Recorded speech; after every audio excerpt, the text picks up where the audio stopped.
Parmi les nombreux sous-forums organisés à Tianjin, les discussions sur l'initiative Une ceinture et une route lient les entrepreneurs chinois et les ministres du commerce des autres pays.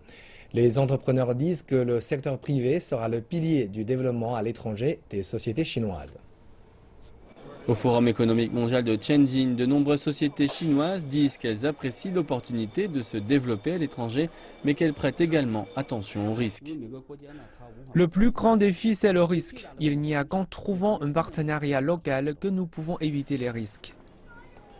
Alors que l'économie mondiale reste instable, les experts disent que l'initiative Une ceinture et une route pourrait offrir davantage d'opportunités aux entreprises et un nouvel élan de croissance.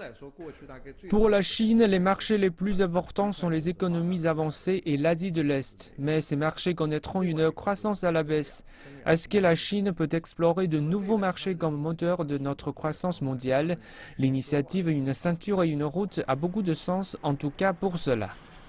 D'autres disent qu'il est temps d'augmenter la connectivité parmi les partenaires régionaux. Les pays le long de l'initiative Une ceinture et une route seront des destinations très prisées pour l'infrastructure énergétique.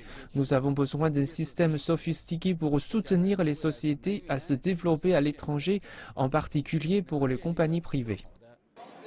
Selon les analystes, à long terme, une meilleure connectivité apporterait une union économique qui permettrait ensuite aux pays de coordonner leurs droits de douane, leurs devises et politiques financières et enfin de trouver un modèle efficace pour gérer les conflits.